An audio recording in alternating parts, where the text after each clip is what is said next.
Olá, estudantes da educação de jovens e adultos. Todos bem? Todos em casa? Professoras, diretores, vice-diretoras, todas bem? Sim? Muito bem. Nos encontramos para mais uma aula de língua portuguesa. E hoje a gente vai conversar direto com a reflexão, certo? O que eu trouxe para a gente hoje? Conhecem essa personalidade? O nome é Mahatma Gandhi. Esse nome, ele se deu, não é o nome de batismo.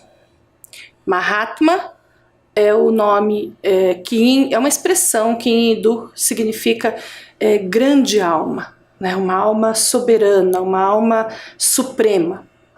E Gandhi fazia parte do nome dele. Essa personalidade, que foi um líder pacifista, nasceu na Índia. Então, por isso que vocês estão vendo ele com um traje diferenciado. Mas ele nasceu na Índia numa família que não era uma família com poucos recursos, era uma família até de uma camada social indiana. Lá eles são organizados por grupos, por camadas, que lhe dava algumas condições de vida melhor que de outras pessoas, né? E ele estudou direito, né? Ele foi foi morar na África do Sul, ele viveu assim com condições de avançar nos estudos, de conhecer o mundo, de conhecer as situações do mundo. E foi nessa vida do Mahatma Gandhi, nessas oportunidades e experiências e vivências, que ele se descobriu um pacifista. Vocês já pensaram o que é se descobrir um pacifista? A gente vai pensar nisso tudo, tá? Primeiro eu quero mostrar para vocês entenderem, eu gosto de contar para vocês detalhes sobre cada uma dessas pessoas que me inspiram, para, conhecendo a informação, vocês verem se vocês se inspiram nelas também, ok?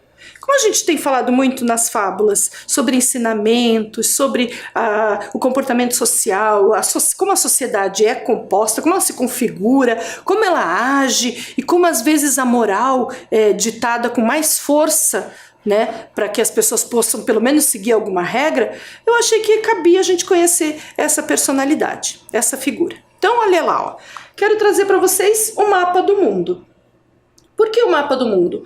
Porque a gente precisa localizar esses lugares. Vocês sabem onde fica o Brasil, certo? Circulei ali para mostrar para vocês. Ali está o nosso Brasil, entendendo o mapa do mundo aberto. Esse é um planisfério, quando a gente pega o globo e abre ele, deixa ele plano. Muito bem. Onde fica a Índia? Vocês já pararam para pensar sobre isso? Vocês localizam a Índia no mapa do mundo? Será que ela é perto do Brasil? Longe do Brasil? Será que ela fica na Europa? A Europa a gente ouve falar bastante. Ou será que ela fica perto dos Estados Unidos, da América? Onde fica a Índia? A Índia fica do outro lado do globo. Agora a gente está vendo o planisfério, mas se a gente estivesse no formato de globo terrestre, a gente ia ver que o Brasil está numa parte e a Índia está praticamente na outra. Ela está ali, ó, bem pertinho da China. Estão vendo? Aquele verde que eu circulei é a Índia. Inclusive, tem toda aquela história de que quando os europeus saíam em busca das Índias para negociar, para comprar condimentos, que a Índia vendia todas essas mercadorias, é que eles passaram pelo Brasil, descobriram, né, a gente sabe que não é uma descoberta, mas chegaram às terras brasileiras e encontraram os habitantes e aí deram os nomes para os nativos dessas terras de índios, porque eles achavam que estavam chegando nas Índias. Já ouviram falar dessa história? Essa é uma das versões que se conta sobre o descobrimento do Brasil e sobre o nome que se dá ao povo nativo das terras brasileiras. Tá? Mas a Índia não fica nem um pouco perto do Brasil, ó. Ela fica para lá da África. Se a gente saísse de navio, a gente tinha que contornar a África, ó. Saindo do Brasil, a gente contornaria a África para chegar nas Índias. Ok? Muito bem. O que também é importante a gente conhecer nessa localização?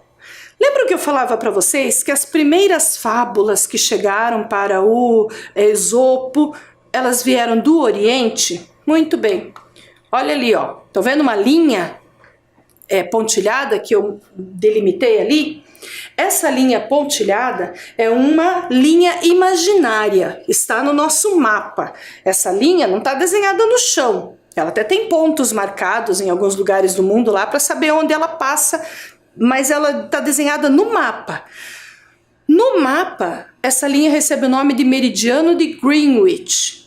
E a função desse meridiano, ó o nome, meridiano. Por quê? Porque divide ao meio o globo terrestre. E nessa separação do mapa mundi ao meio, a gente tem um lado que é o Oriente e um lado que é o Ocidente. O Brasil fica no lado que é o Ocidente, ok? E a Índia fica no lado que é o Oriente. Então muitas fábulas vieram da Índia, vieram de países africanos, vieram de países lá perto da Índia, ó, da China, de muitos países daquela região ali, certo? Entendido isso? Isso é importante para a gente conhecer de que lugares vêm essas histórias. Então, Mahatma Gandhi vem da Índia e lá ele construiu toda a sua história. Qual foi a história de Mahatma Gandhi? A Índia foi um país dominado pelos ingleses. Então ela era uma colônia inglesa, assim como o Brasil era uma colônia portuguesa.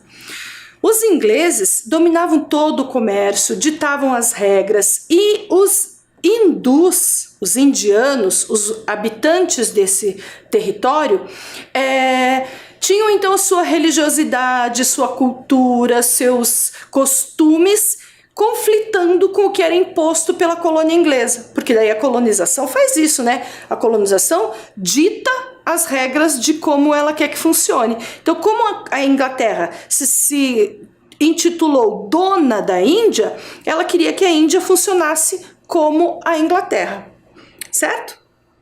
Entendido? Quem já assistiu o filme Mowgli, por exemplo, lá naquele filme tem algumas coisas que a gente consegue identificar assim, né? O menino Mowgli é um menino que tem a família que são hindus, né? E ele se perde na floresta. E nesse de se perder, ele é criado por animais, enfim, mas quem busca ele, quem procura ele, e o conflito que ele vai ver depois também é com a sociedade inglesa, né? Que a cultura inglesa estava muito forte no filme, no livro também a gente vai identificar isso. Tá? É legal para saber essas coisas, né? E aí, onde que entra a história do Mahatma Gandhi ser pacifista? Porque uma das lutas do Mahatma Gandhi era pela independência da Índia, que a Índia deixasse de ser uma colônia inglesa. E como que ele fez isso? Enquanto a Índia lutava contra os ingleses nessa independência, os ingleses tinham muito mais poder de força, de fogo e econômico para vencer qualquer tipo de guerra física que acontecesse, de conflito armado que acontecesse nas terras. Então, de tantos estudos, de tanta busca, de tanta experiência do Mahatma Gandhi, e pela filosofia que ele vivia como hindu, a família dele era uma família hindu, que tem a religião, uma religião diferente da religião cristã, né? E eles entendem a paz e o encontro do espírito por conta de reflexão, de meditação, de jejum, de oração. Então é sempre um autoconhecimento. Só quando você se autoconhece, você se supera, é que você consegue tomar decisões, né? Você entra num status, assim, num estágio mental de controle do pensamento. E o Mahatma Gandhi era dessa religião e fazia todo um estudo para transformar e convencer as pessoas de que não era pela luta armada que a Índia ia se libertar da Inglaterra, que ela ia deixar de ser colônia pela guerra, né? Então ele defendia a paz. Nós vamos fazer jejum, e ele fez greves de fome, ele foi preso, ele convencia as pessoas a agirem como ele agia, e aí isso causava tanto incômodo que depois de muito tempo, muitas perceberem a força que o Mahatma Gandhi tinha com a população, a Inglaterra então deixou de ser dona, permitiu a libertação da Índia e a Índia se tornou independente. Isso foi há pouco tempo, não faz muito tempo não, foi aqui no século XX que aconteceu. Então demorou muito para a Índia conseguir se libertar da colonização inglesa. Mas não foi completamente também, porque a Inglaterra continuou fazendo comércio com a Índia, então dominando alguns setores da economia. Mas graças a essa forma de ver o mundo, né, uma filosofia de mundo do Mahatma Gandhi, de fazer as coisas pela paz, não guerra, é que muitas coisas também aconteceram na Índia e em outros lugares do mundo. Muita gente se inspira no Mahatma Gandhi. Legal saber disso? Então fiquem com essa informação. Eu contei tudo isso para vocês receberem a reflexão, a mensagem do Mahatma Gandhi, que diz o seguinte: mantenha seus pensamentos positivos, porque seus pensamentos tornam-se suas palavras. Mantenha suas palavras positivas, porque suas palavras tornam-se suas atitudes. Mantenha suas atitudes positivas, porque suas atitudes tornam-se seus hábitos. Mantenha seus hábitos positivos, porque seus hábitos tornam-se seus valores. Mantenha seus valores positivos, porque seus valores tornam-se seu destino. Mahatma Gandhi. Importante pensar em tudo isso, hein? Olha que efeito de cascata, né? De cadeia, de ligação que tem desde o que você pensa com o que acontece na tua vida. O que ele está chamando de destino aí. O que você pensa vira atitude. Né? Você fala, né? O que você pensa, você fala. O que você fala vira atitude. O que é atitude vira hábito. E o que é hábito vira valor. E o que é valor vira a sua vida. Aquilo que você acredita. Então, já que a gente tem falado tanto sobre pensar nas atitudes, sobre moral da história, eu achei que Mahatma Gandhi traria essa informação bem importante para a gente pensar sobre isso. O que eu penso é o que eu digo? O que eu digo é o que eu faço? O que eu faço é o que eu insisto em fazer e repito todo dia? O que eu insisto em fazer e repito todo dia é o que eu acredito? E o que eu acredito está guiando a minha vida?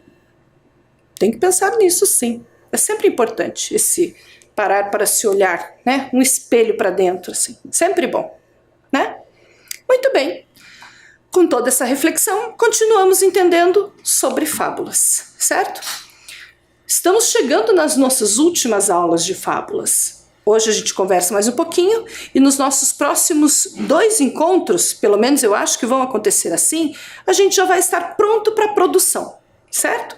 Então, vamos conversar mais um pouquinho para entender bem o que é que a gente precisa saber na hora de pensar na escrita de uma fábula ou na leitura de uma fábula. Já sabemos que elas são textos narrativos breves, já sabemos que, em geral, os personagens são animais, plantas ou objetos que agem, pensam e falam como seres humanos. Já sabemos que elas transmitem conhecimento sobre as atitudes humanas e os costumes de uma determinada época, certo? Então, essas informações todas aqui, ó, 3 informações essenciais para que a gente não esqueça das características da fábula, ok? Muito bem.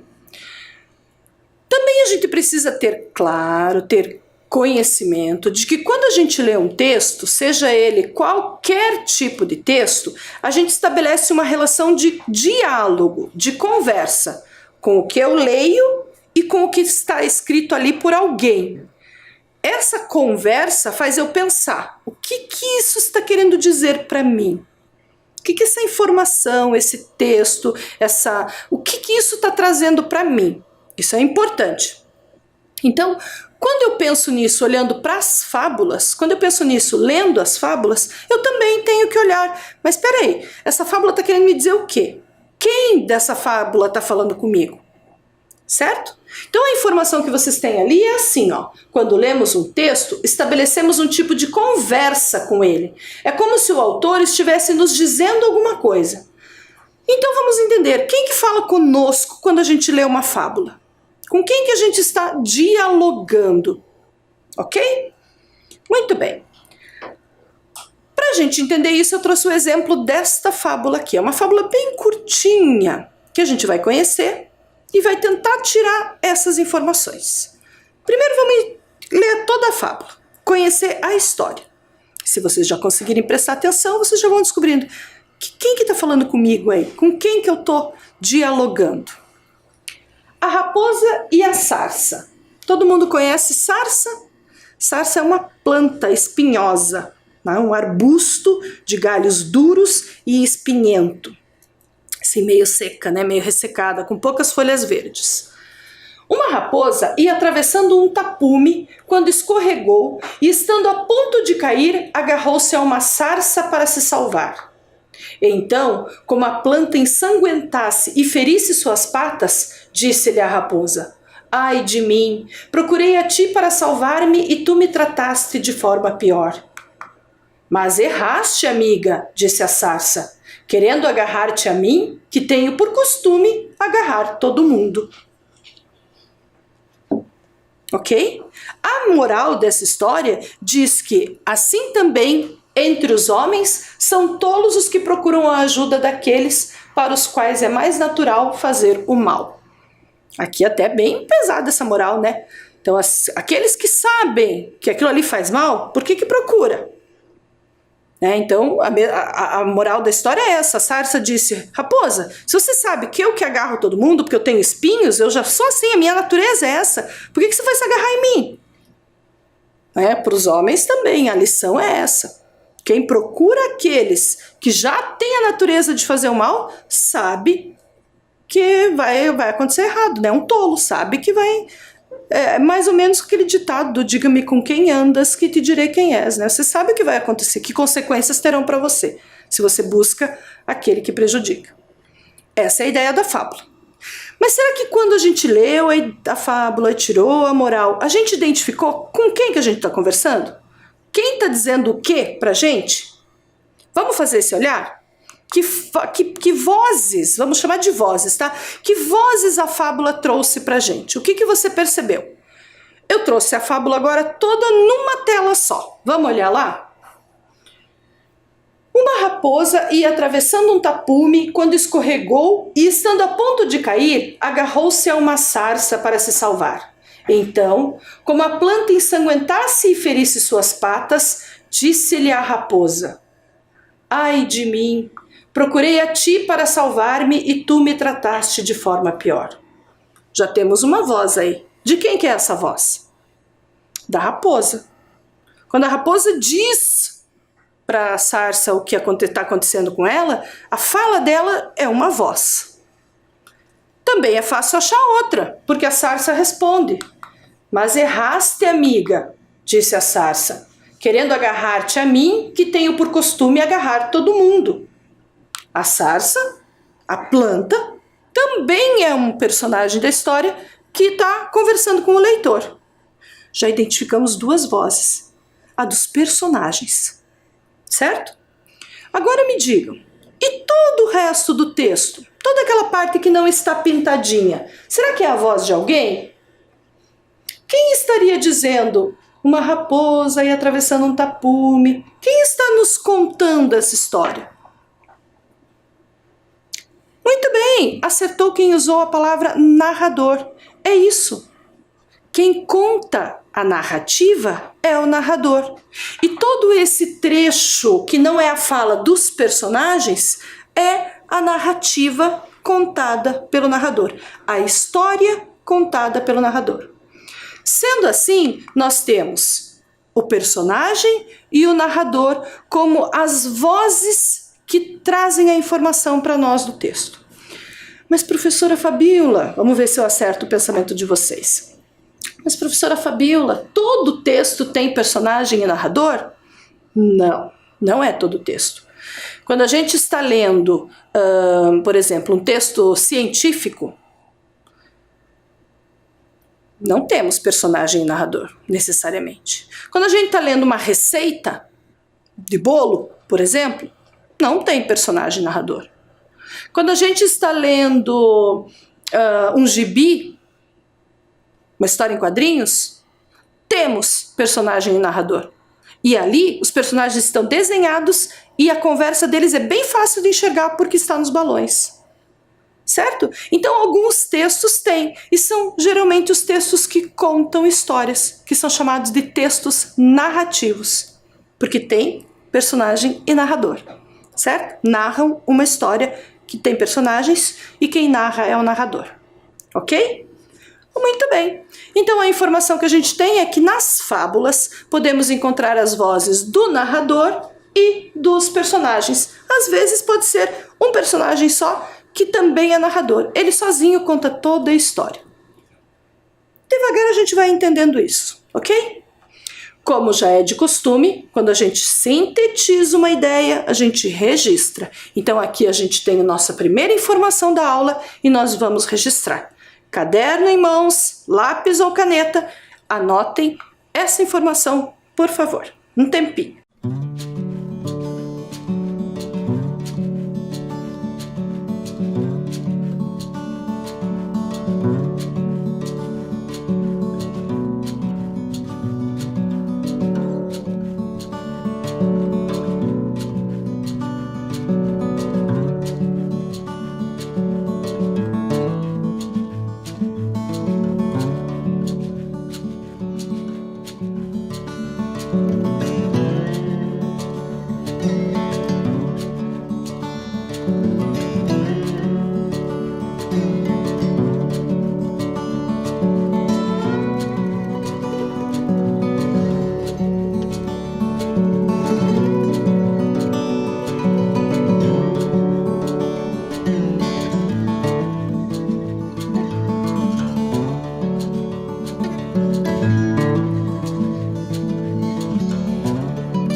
Muito bem, com esse registro a gente avança.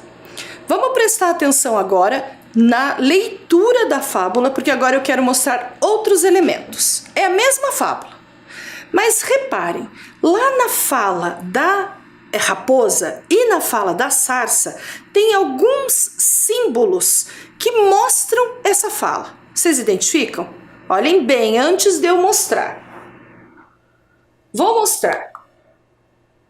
Enxergaram? Esses símbolos são conhecidos como aspas. O nome de cada símbolo desses é aspas.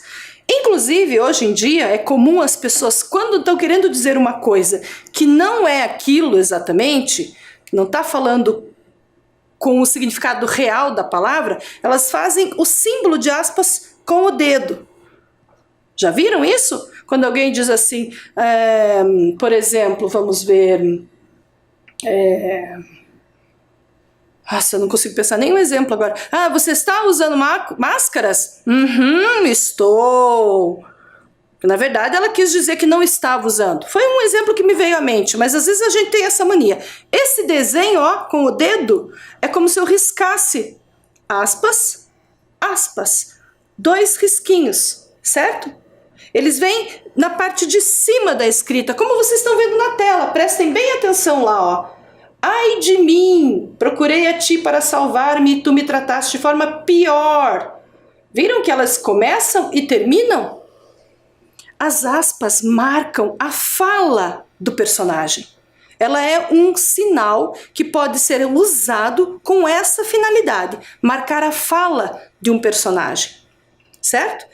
Tem a outra finalidade, que é de quando a palavra não significa exatamente aquele sentido que está querendo ser empregado dela.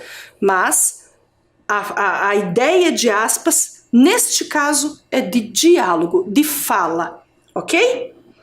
A mesma coisa acontece lá na fala da sarça. Mas erraste, amiga.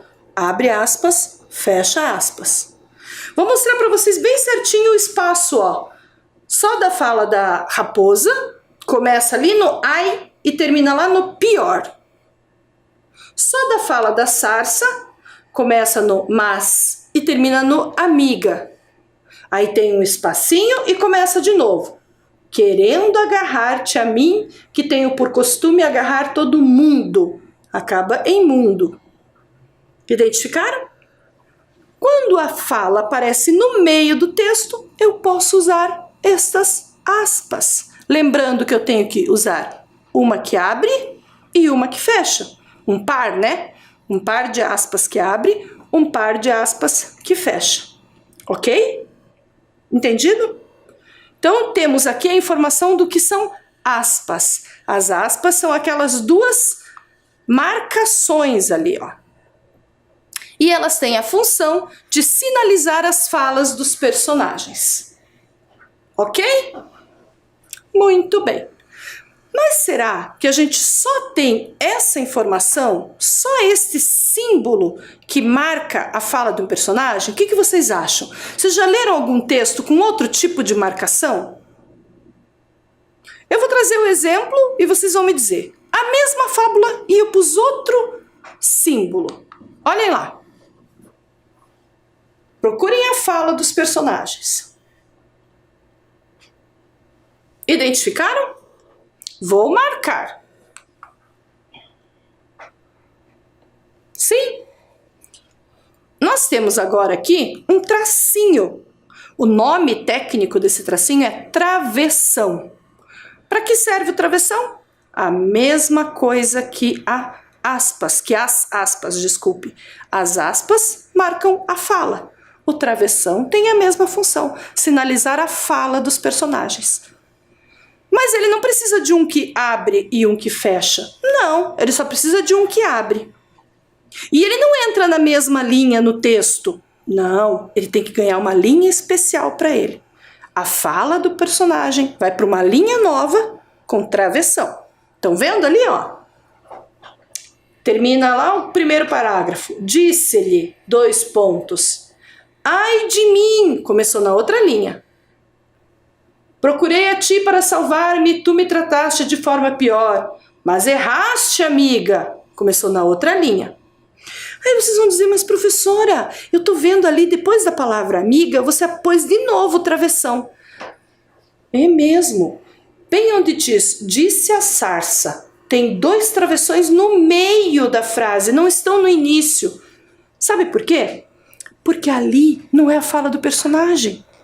É a fala do narrador. É aquele pedacinho que o narrador entrou para dizer, aqui quem está falando é a sarça. Quando o personagem teve que dar um intervalo para o narrador falar, eu tive que separar com dois travessõezinhos também. Ok? Podia ser entre parênteses? Podia, não tem problema. Tá bom? É uma informação a mais, que não é a fala do personagem.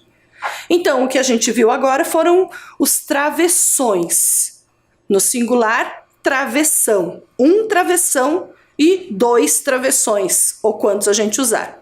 Tem a função de sinalizar as falas dos personagens. Difícil? O que vocês acharam? Vamos exercitar? O exercício que a gente vai fazer agora é de tentar colocar ou aspas ou travessão na fala dos personagens desse texto. Vamos lá? Agora a gente vai ter um tempinho a mais, um tempinho que exige dedicação para fazer esse registro. Então, coloquem lá no caderno essas informações e quando vocês estiverem reescrevendo a fala do personagem, você já coloca. Você quer usar aspas ou quer usar travessão? E pode usar. Vamos lá? Tempinho.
Muito bem.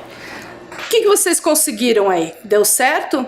Eu vou mostrar o que eu fiz. Eu fiz um exemplo de cada. Eu coloquei travessão em uma e aspas na outra. Você pode fazer igual, ou você pode ter usado só um deles, só as aspas ou só o travessão, ok? Olha como é que ficou a minha resolução, a minha resposta. Na fala da raposa, eu coloquei travessão, só no começo. Ai, agarrei na sarça e me feri. Na fala da sarça, eu coloquei aspas, abrindo a fala e fechando a fala. Sim, raposa, sou uma planta cheia de espinhos. Ok? Só para a gente entender. Vamos avançar? Vamos falar um pouquinho então sobre outro elemento importantíssimo dessas vozes que a gente está identificando, que são os personagens. Quem são eles e o que eles têm de especial? Ok? A gente já sabe que na fábula esses personagens, sejam animais, sejam plantas, olha a sarça aqui, né? Sejam objetos, se comportam como seres humanos. Mas será que é só isso? Vamos identificar algo a mais? Vamos lá. Lembram que lá no começo eu mostrei essa imagem para vocês? Uma das primeiras aulas de fábula que a gente fez?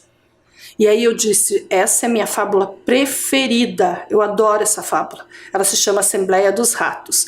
Essa aqui é a versão do Monteiro Lobato, eu vou contar para vocês. Mas antes de eu contar, eu quero que vocês prestem bastante atenção na imagem. Olhem com detalhe. Veja se vocês identificam elementos. Reparem cada ratinho, como ele está, o que ele está fazendo, se tem algum em destaque. Repare que lugar é esse. Ok? Muito bem. Depois de olhar isso, vamos pensar sobre esse título. A Assembleia dos Ratos. Pensaram sobre esses títulos? Assembleia de Ratos? O título também já dá a pista. Comportamento bem humano, né? Vamos conhecer a história então. Um gato deu de fazer tal destroço na rataria de uma casa velha que os sobreviventes, sem ânimo de sair das tocas, estavam a ponto de morrer de fome. Tornando-se muito sério o caso, resolveram reunir-se em assembleia para o estudo da questão. Aguardaram para isso certa noite em que o gato andava aos mios pelo telhado, fazendo sonetos à lua. Acho, disse um deles, que o meio de nos defendermos do gato é lhe atarmos um guizo ao pescoço. Assim que ele se aproxime, o guizo denuncia e pomos-nos ao fresco a tempo. Palmas e bravos saudaram a luminosa ideia.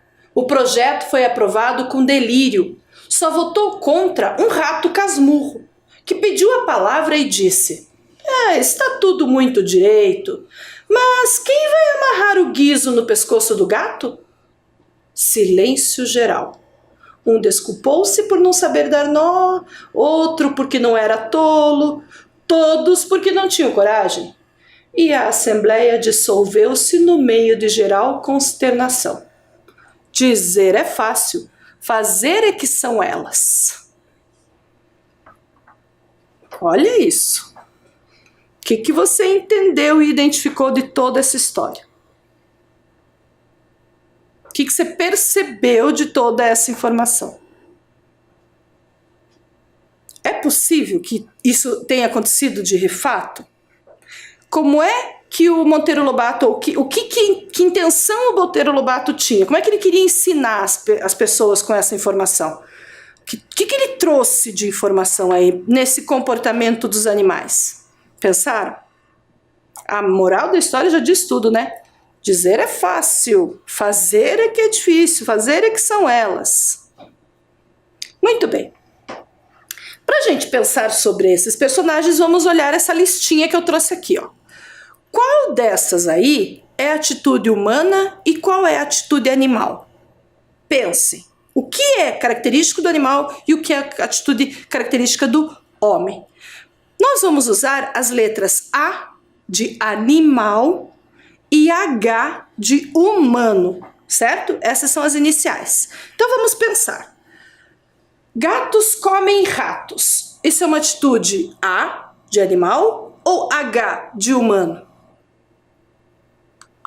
Claro, A, de animal. Ratos vivem em tocas. Humano ou animal? Animal. Ratos se reúnem em assembleia. Humano.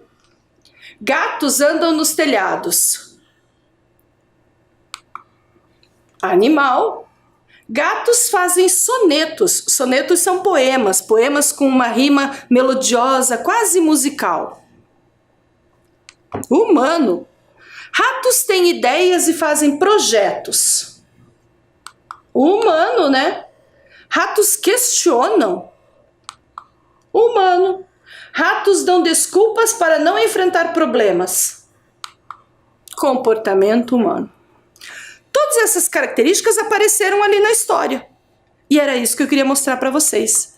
Na comparação entre seres humanos e animais, a gente consegue identificar que a fábula mistura, mas ele pega elementos que estão mais parecidos com cada um dos animais. Vamos olhar para esses aqui? Olha lá no exemplo que eu trouxe. Rápido como uma lebre. Eu peguei a característica rápida da lebre. Esperto como uma raposa. A característica de esperto, de esperteza da raposa. Forte como um touro. A força desse animal. Então, essas características de cada animal é que são transferidas para o humano. Entendem como? Vamos, a partir dessa análise que a gente fez aqui, vamos tentar descobrir algumas características? Por exemplo, se eu mostrar para vocês essas situações, olhem lá, a gente tem o mais esperto vence o mais ingênuo. Quais animais vocês colocariam aí? Quem seria o mais esperto e quem seria o ingênuo? Que nome você daria para essa fábula? Ou que personagens teria essa fábula? O protetor defende do ardiloso. Um protetor defende alguém do ardiloso. Quem seria protetor? Quem seria ardiloso? Ardiloso é aquele que usa a esperteza com más intenções, né? Usa a esperteza querendo se beneficiar. E por fim, o rápido vence o lerdo. Essa tá moleza. Quem seria um personagem rápido e um personagem lerdo do mundo animal? Que títulos vocês dariam para essas fábulas? Pensaram aí? Eu tenho uma sugestão. Veja se a de vocês deu a mesma. Entre o esperto e o ingênuo, eu escolhi a raposa como esperto e o cordeiro como ingênuo. São os personagens que mais aparecem em fábulas assim. Entre o protetor e o ardiloso, eu enxerguei o cão como protetor e enxerguei a cobra como ardilosa.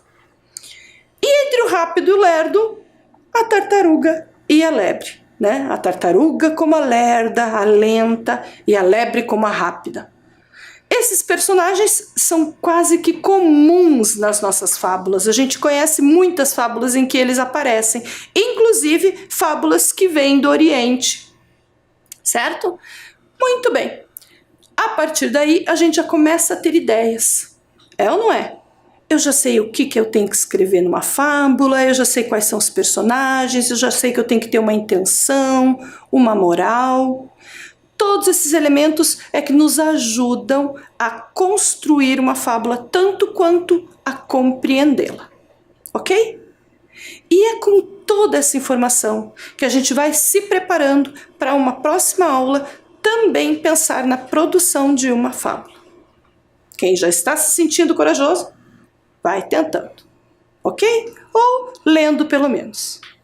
A nossa aula está chegando ao fim. E para encerrar, eu trago Mahatma Gandhi de novo com o seguinte pensamento, que é para completar aquela nossa reflexão inicial. Você nunca sabe que resultados virão da sua ação, mas se você não fizer nada, não existirão. Certo? Vamos pensar nisso? Fiquem bem, fiquem em paz e a gente se encontra na próxima aula. Tchau!